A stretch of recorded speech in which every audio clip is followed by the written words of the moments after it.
ఇవాళ ఒకప్పుడు బానిసత్వం గురించి మనం విన్నాం.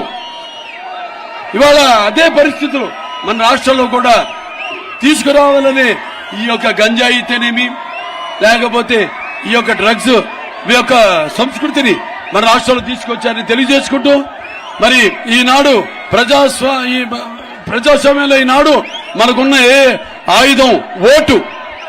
ఆ ఓటుని మీరు సద్వినియోగపరుచుకుని మీ ఉద్దేశాలను ప్రతిబింబ చేయడానికి, మరి ప్రజాస్వామ్య పరిరక్షణ కోసం సరైన నాయకుల్ని ప్రతినిధుల్ని ఎన్నుకోవాల్సిన బాధ్యత, అలాగే సమాజ స్థాపనకు, సమాజంలో ఉన్న వ్యత్యాసాలను తరిమి కొట్టడానికి, అలాగే సామాజిక న్యాయం కోసం మరి సరైన మన ప్రతినిధి ఎన్నుకోవడానికి ఉపయోగించవలసిన పవిత్రమైన సాధనం ఓటు. కాబట్టి మీరంతా మీ యొక్క స్వార్థాలకు, లేకపోతే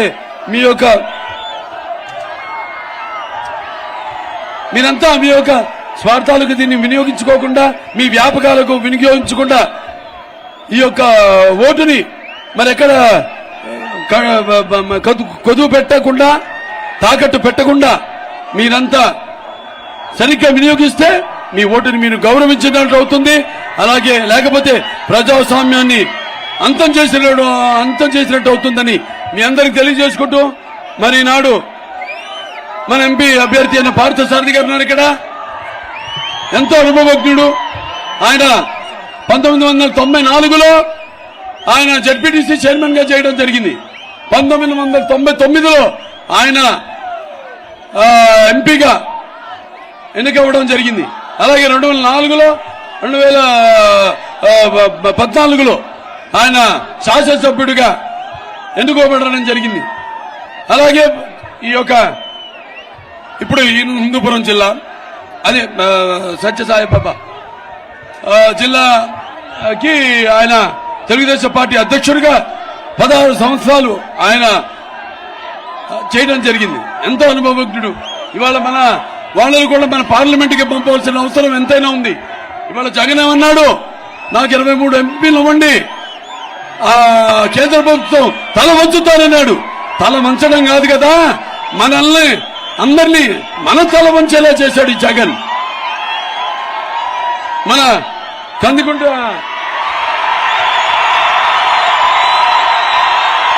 శ్రీనివాస్ గారి గురించి మీకు పెద్ద చెప్పక్కర్లో నేను. ఆయన ఎప్పుడు ప్రజల మనిషి, ప్రజలకు అందుబాటులో ఉండే మనిషి, ప్రజల కష్ట సుఖాలు బాగా తెలిసిన వ్యక్తి, ఎంతో అనుభవం ఉన్న మనిషి ఆయన. కాబట్టి వాళ్ళ యొక్క సేవల్ని మీరందరూ వినియోగించుకోండి.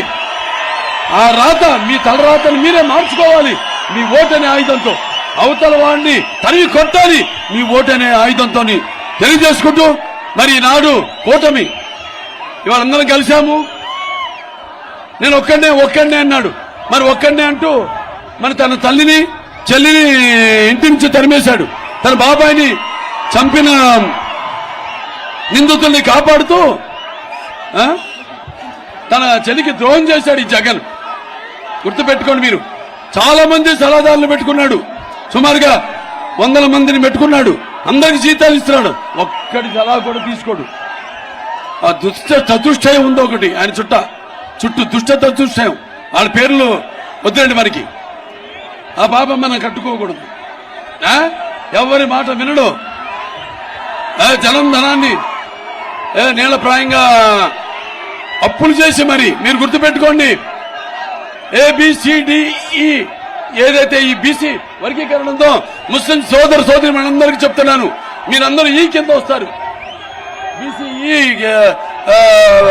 వర్గీకరణ కింద వీళ్ళు ప్రచారం చేస్తున్నారు, మిమ్మల్ని ఈ రోజు తీసేస్తారని నేను ఈ సభాముఖంగా చెప్తున్నాను.